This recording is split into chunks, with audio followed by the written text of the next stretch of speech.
उठ जवानी, सोई क्यों है लिख कहानी, बुझा प्यास बन जा बादल, लफ्ज़ तेरे बहता पानी। नमस्कार, कलम की ताकत को सलाम करती इन पंक्तियों के साथ मैं रजनी सेन रंग तरंग में आपका स्वागत करती हूँ, अभिनंदन करती हूँ। किसी ने कहा है कि जहाँ ना पहुँचे रवि वहाँ पहुँचे कवि। कवि की कलम में इतनी ताकत होती है कि चाहे तो अंधेरों में नूर की नदियाँ बहा दे और चाहे तो सारे देश में क्रांति की अलग जगा दे। आज रंग तरंग का आगाज एक ऐसे ही गीत के साथ हम करने जा रहे हैं जिसके शब्दों में देशभक्ति की खुशबू है।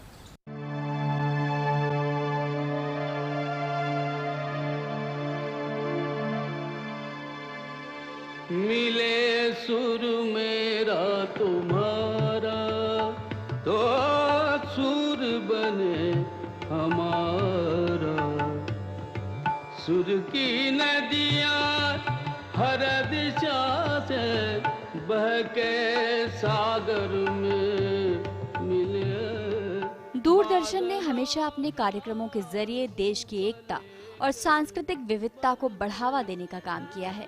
मिले सुर मेरा तुम्हारा हो या फिर देश राग, इन महान संगीत रचनाओं के जरिए दूरदर्शन ने कश्मीर से लेकर कन्याकुमारी तक देशवासियों के भीतर एकता की अलख जगाई थी, और वो भी उस दौर में जब सोशल मीडिया, इंटरनेट मौजूद नहीं थे।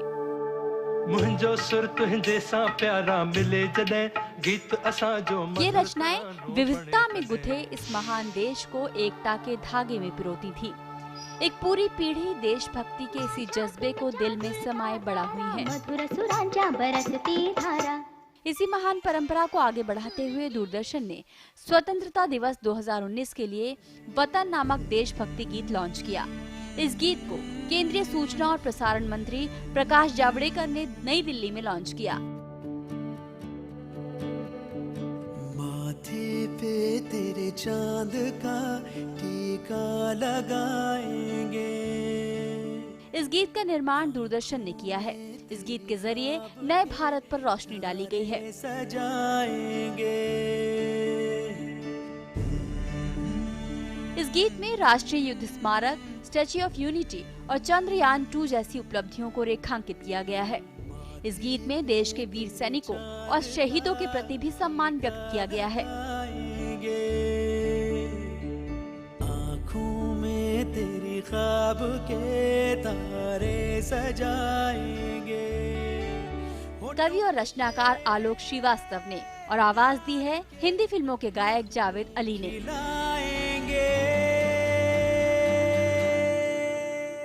अगर आपको हिंदुस्तान देखना है तो आपको दूरदर्शन देखना चाहिए, चाहे दूरदर्शन का नेशनल चैनल हो या न्यूज़ चैनल हो। जो कमिटमेंट यहाँ बाकी हैं वो कमिटमेंट अब कहीं और उतनी शिद्दत से नज़र नहीं आती। 15 अगस्त का आज़ादी का ये जश्न हर बार पिछले 2 बरस से एकदम मुख्तलिफ हो रहा है दूरदर्शन के ज़रिए। पिछले बरस भी आज़ादी का नगमा दूरदर्शन ने बहुत ख़ास तौर से बनाया था, जिसको शंकर महादेवन ने गाया था। और इस बार ये वतन जो जावेद अली साहब ने गाया है बहुत ज़्यादा लोगों की ज़बान पर चढ़ रहा है, बहुत ज़्यादा लोगों को पसंद आ रहा है। लोग गुनगुना रहे हैं, अपने सोशल मीडिया अकाउंट पर इसको शेयर कर रहे हैं।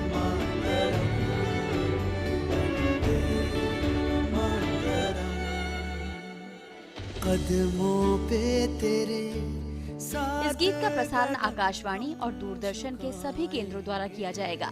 गीत के साथ स्वतंत्रता दिवस समारोह मनाने के लिए इसे दूरदर्शन और सूचना और प्रसारण मंत्रालय द्वारा कॉपीराइट से मुक्त भी रखा गया। गालों पे तेरे शौर्य की लाली रचाएंगे। तू देखना वतन तुझे कैसा सजाएंगे। संगीत के धागे में गुथे हुए एकता के ये सुर पूरे देश के कानों में जब गूंजते हैं तो हर दिल एक सुर में कह उठता है, जय हिंद। रंग तरंग, डीडी न्यूज।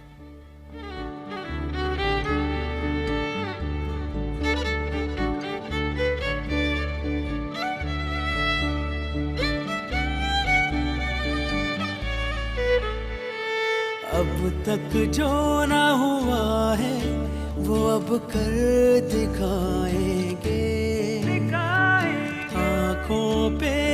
तेरी दूर का चश्मा लगाएंगे, सारी हदों के पार तुझे हम दिखाएंगे। तू देखना वतन तुझे कैसा सजाएंगे, तू देखना वतन तुझे कैसा सजाएंगे।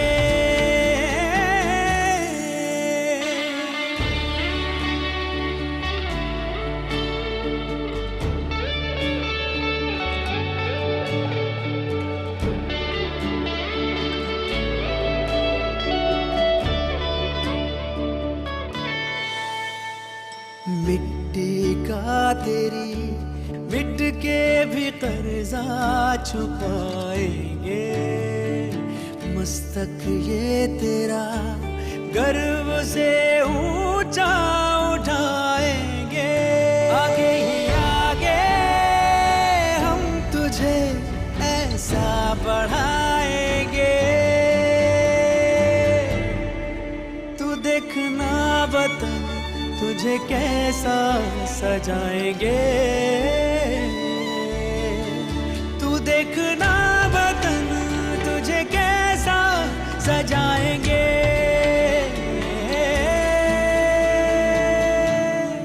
सजाएंगे,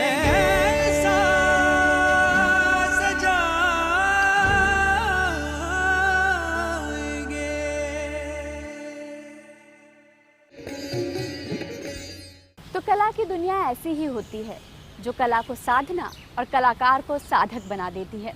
वैसे साधना और आराधना की बात चल रही है तो बात कर लेते हैं एक अनोखे मंदिर की, जहां पर भारत माता देवी की तरह पूजी जाती हैं और हर दिल में देशभक्ति की लौ जल रही है। ये है दिल्ली के राष्ट्रीय राजमार्ग संख्या 1 पर स्थित भारत माता का राष्ट्र मंदिर। संतों और सैनिकों को समर्पित ये वो नमन स्थल है जहां प्रवेश करते ही सबसे पहले शहीदों को श्रद्धांजलि दी जाती है, वो भी वंदे मातरम के जरिए।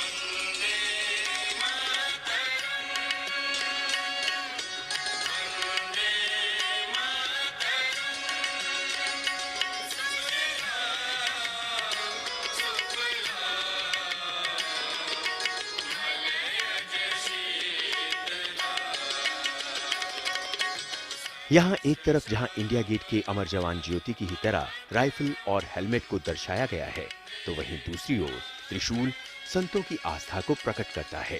कुछ कदम चलने पर यहाँ राष्ट्र मंदिर का आंतरिक द्वार है, जिस पर देश के तमाम राष्ट्रीय प्रतीक चिन्हों को दर्शाया गया है, चाहे फिर वो राष्ट्रीय खेल का प्रतीक हो या फिर राष्ट्रीय पशु या पक्षी।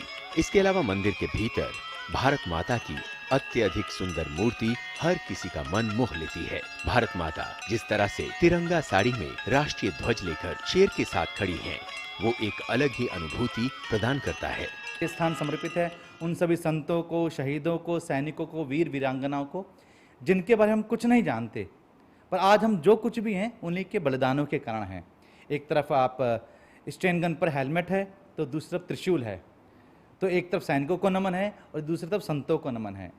तो यह राष्ट्र मंदिर निरंतर हम सभी को राष्ट्र प्रेम की, देशभक्ति की प्रेरणा दे, इस भावना से 13 अप्रैल को स्थापित किया गया। इस राष्ट्र मंदिर विश्व रामायण आश्रम में रोजाना भारत माता की आरती भी होती है।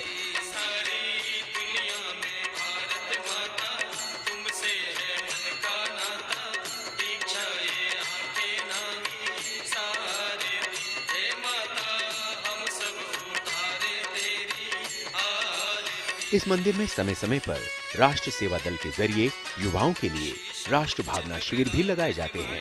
भारतीय संस्कृति में देश प्रेम के प्रोत्साहन के लिए आध्यात्मिक और राष्ट्रवाद की भावना का हमेशा समन्वय रहा है और इसी राष्ट्र चेतना को साकार रूप देने का प्रयास ये राष्ट्र मंदिर भी कर रहा है। देशभक्ति और अध्यात्म का अद्भुत संगम है भारत माता का ये मंदिर। यहाँ भारत माता की पूजा की जाती है तो वहीं दूसरी जगह शहीदों को भी नमन करना नहीं भूला जाता, इसलिए ये मंदिर अन्य मंदिरों से कुछ अलग हटकर है। कैमरामैन जगपाल सिंह के साथ गिरीश निशाना, डीडी न्यूज, दिल्ली। रंग तरंग में कला जगत की ये परिक्रमा यूं ही जारी रहेगी, लेकिन एक छोटे से अंतराल के बाद। आपका लेटर। सबरे नमस्ते, हम हैं बस जो आपके बच्चे को कर देते हैं बस। याद होगा आपको, अभी तो आपकी मुन्नी के साथ हंस खेल के गए थे। हम फिर से आ रहे हैं उससे मिलने। जल्द मिलते हैं। दस्त ऐसे दस्तक देकर नहीं आते। दस्त के लिए तैयार रहना। घर में ORS और जिंक है ना?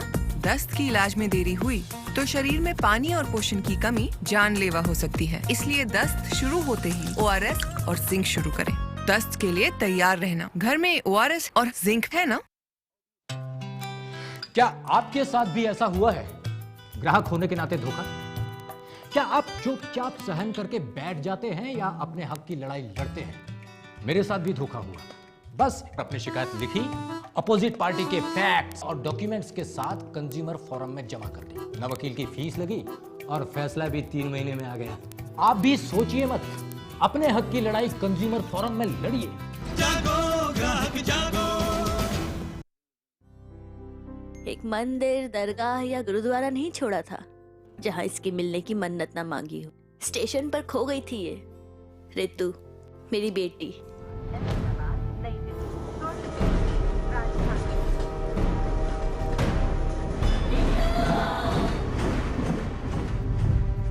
और देखो ना, ये मिली भी तो कैसे? इन उंगलियों के निशान से। आधार कार्ड बनवाया था इसका, तब काम आया। नहीं तो पता नहीं। आप भी अपने बच्चों का आधार कार्ड बनवा लेना प्लीज।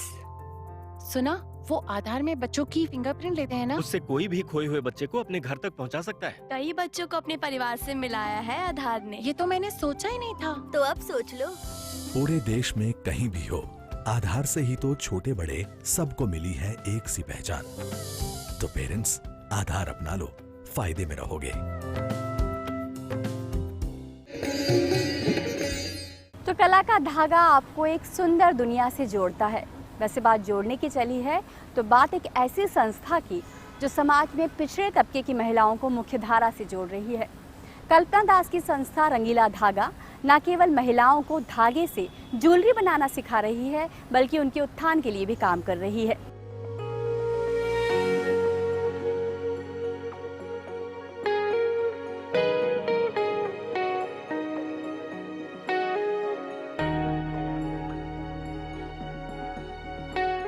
कला, कलाकार का जुनून और सामाजिक सरोकार अगर एक हो जाएं, तो वो संगम बेहद खूबसूरत होता है। कल्पना दास एक ऐसी ही कलाकार हैं जिनकी संस्था रंगीला धागा न केवल लुप्त हो रही कलाओं को बढ़ावा देने का काम कर रही है, बल्कि आर्थिक रूप से पिछड़ी महिलाओं को भी अपने पैरों पर खड़ा कर रही है।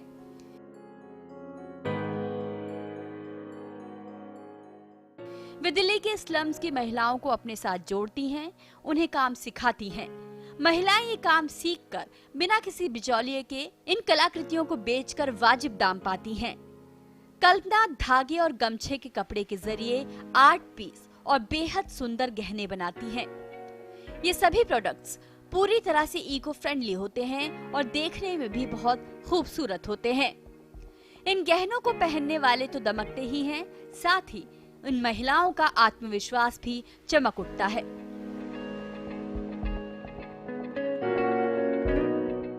कल्पना दीदी के साथ मैं सीख रही हूँ और बहुत अच्छा मेरे को ये काम लग रहा है और हम लोग करेंगे ये काम और हम लोग आगे बढ़ना चाहते हैं। अभी तो पोंची बनाई है, हाँ, गहना भी बनाया है, आगे बढ़ना चाह रहे हैं। हम सीख जाएंगे तो कुछ पैसे मिलेंगे, गरीब आदमी अपना काम चलाएंगे ना। क्या नाम है आपका? सुलोचना।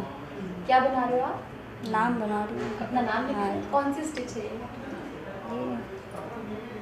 काथा। क्या नाम है आपका? राधा। राधा, क्या बना रही हुई है? अपना नाम लिख रही हूँ, मछली बना रही हूँ। अच्छा, ये देख।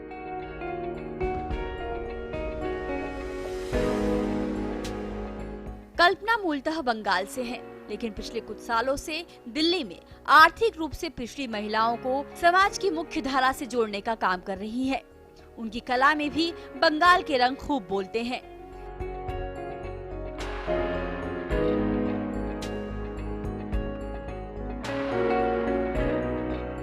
Bag, jewellery, cushion, art piece, हर चीज में लोक कलाओं के रंग उकेरे गए हैं। Madhubani, kantha stitch, satin stitch, और कढ़ाई के बेजोड़ नमूने सभी को कल्पना अपनी कलाकृतियों में संजो देती हैं।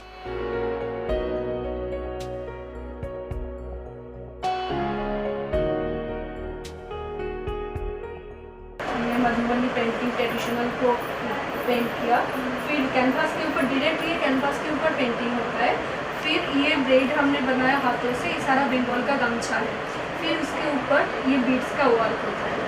तो हमने ये फ्यूजन एक बनाया, सारे स्टेप का मिला के डिजाइन किया। अब इस ग्लोबलाइजेशन की दुनिया में इनका सबसे पहला मैं ऑप्शन बोलूँगी इको फ्रेंडली है और इनोवेटिव है। एज एन आर्टिस्ट मैं बोलूँ she is very much creative. मैं बहुत महीने हो गए मैं इनसे जुड़ी हुई हूँ, इनके काम देख रही हूँ, इनके काम में हेल्प भी करती हूँ। एज अ मॉडल मैंने इनके साथ काम किया है and obviously it is a good opportunity for all of us, specially for the female जो आगे बढ़ना चाहते हैं उनके लिए। मैं खुद पेंटर होके मैं अगर एज एन आर्ट क्रिटिक अगर मैं कहूँ तो it is obviously it is a innovative opportunity.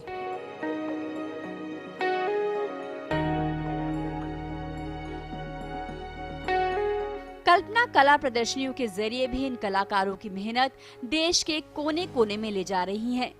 वे मानती हैं कि कारीगरों को इन कलाओं से जोड़कर ही इन कलाओं को लुप्त होने से बचाया जा सकता है। सोशल मीडिया में भी उनके आर्ट पीस की और ज्वेलरी की खूब डिमांड है। उम्मीद की जानी चाहिए कि अपनी संस्था रंगीला धागा के जरिए कल्पना दास न केवल इन कारीगरों का आर्थिक स्तर ऊंचा उठाएंगी बल्कि लुप्त हो रही कलाओं को भी एक बार फिर से जिंदा कर देंगी।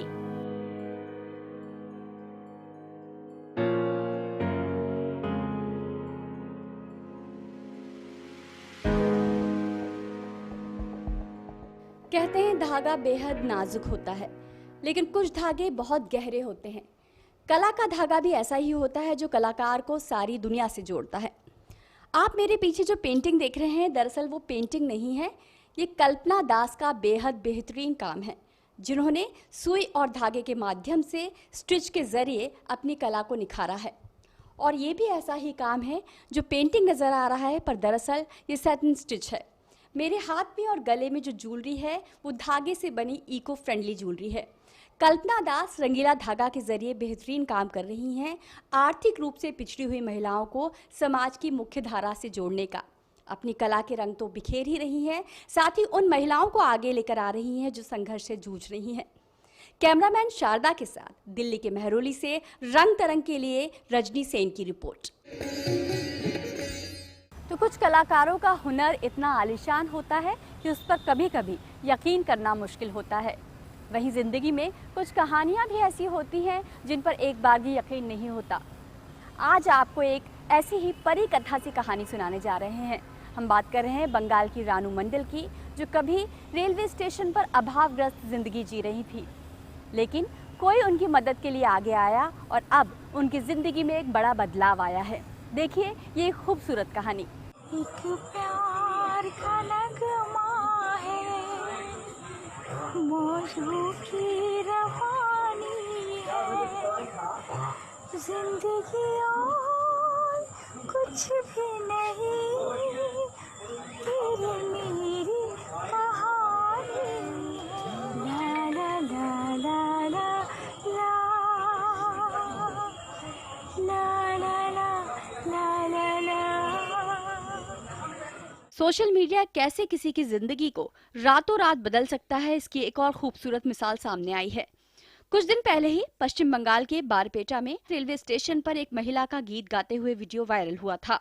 जिंदगी और कुछ भी नहीं, तेरी मेरी कहानी है। पहली नजर में ही पता चल रहा था कि वो महिला अभावग्रस्त है और वहीं रेलवे स्टेशन पर काम करती है। इस वीडियो में वो महिला लता मंगेशकर का एक गीत एक प्यार का नगमा है, मौजों की रवानी है गीत गाते हुए नजर आ रही हैं। उस महिला की आवाज में जो गहराई और दर्द था उससे हर इंसान अपने आप को जुड़ा हुआ महसूस करता है। जल्द ही महिला का नाम भी सामने आ गया। वे रानू मंडल हैं, जो रंगनाथ रेलवे स्टेशन पर ही काम करती हैं। उनका वीडियो वायरल होते ही लोग उनकी मदद को भी आगे आए और उनका मेकओवर कराया गया। उनकी खूबसूरत आवाज का दीवाना सारा देश हो गया और अब उन्हें सिंगिंग रियलिटी शो से ऑफर भी आ रहे हैं। जाहिर है अगर लोगों की भलाई के लिए इस्तेमाल किया जाए तो सोशल मीडिया भी लोगों की मदद का एक शानदार प्लेटफॉर्म बन सकता है और रानू मंडल की कहानी यही साबित करती है। Bureau report, DD news.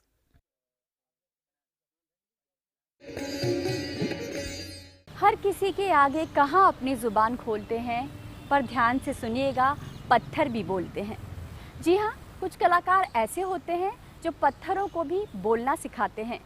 पत्थरों की बोलने की ये कला प्रस्तर कला कहलाती है। आइए आज आपको लिए चलते हैं पुणे, जहां अनीता दुबे पत्थरों को बोलना सिखा रही हैं।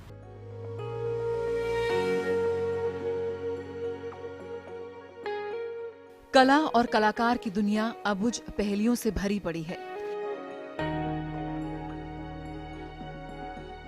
कलाकार अपनी कल्पना के रंग से निर्जीव चीजों में भी जान डाल सकते हैं।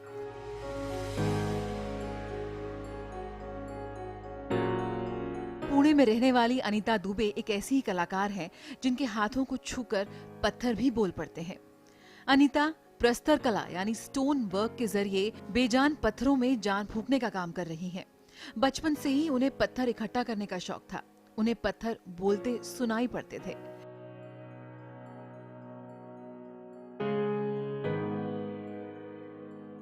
आज अनीता के पास 26 वर्षों के पत्थरों का अनूठा कलेक्शन है, जिससे उन्होंने अद्भुत कलाकृतियां बनाई हैं।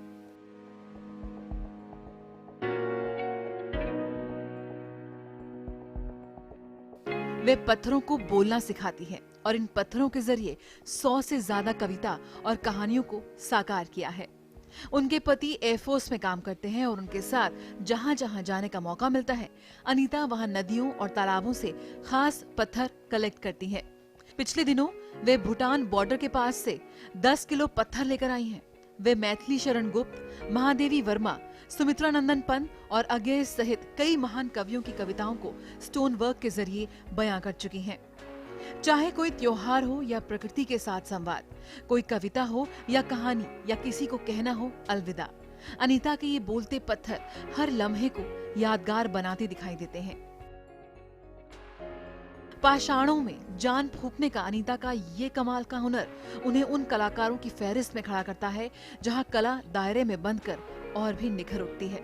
और अनीता तो पत्थरों के जरिए फूल खिला रही हैं और ये साबित कर रही हैं कि एक पत्थर की भी तकदीर संवर सकती है।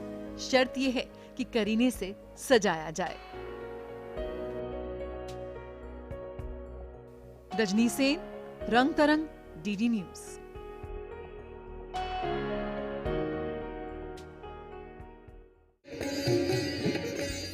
आप तक कला, साहित्य और संगीत की ये नदियाँ शिद्दत के साथ पहुँचे, इसके लिए हम बहुत कोशिश करते हैं और आपको ये कोशिश कैसी लगती है ये बताना आपका फ़र्ज़ है। हमें ज़रूर ईमेल भेजिए। हमारा पता है rangtarangddnews@gmail.com।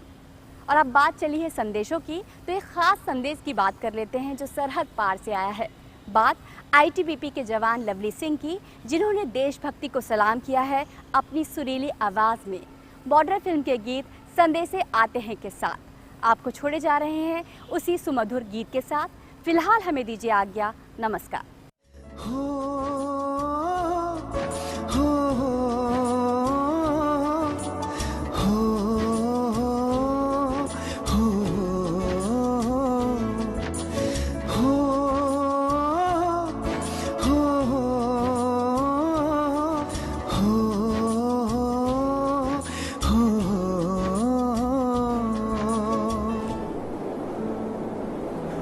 गुजरने वाली हवा बता,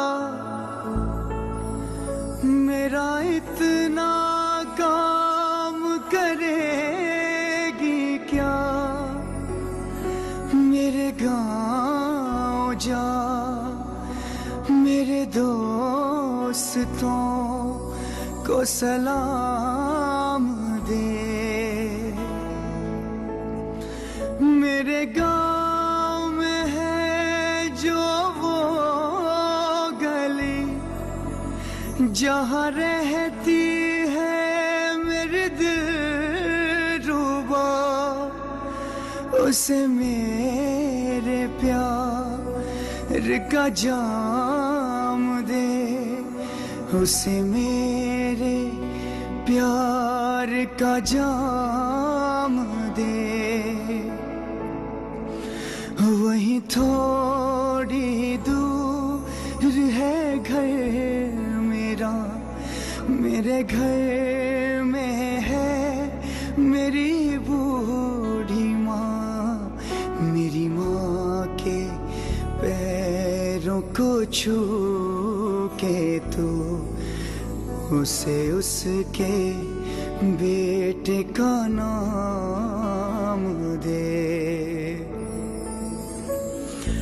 ऐ गुजरने वाली हवा जरा मेरे दोस्तों मेरी दिलरुबा, मेरी माँ को मेरा पैगाम दे। उन्हें जा के तू ये पैगाम दे।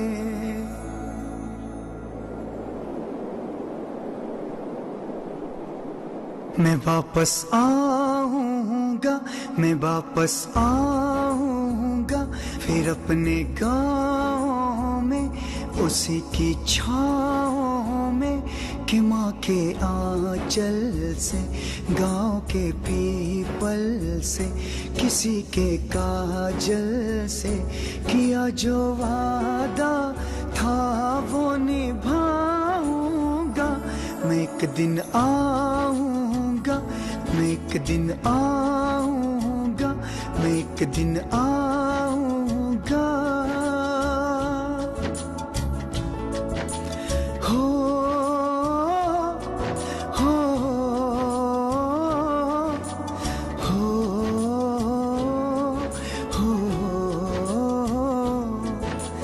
हो हो।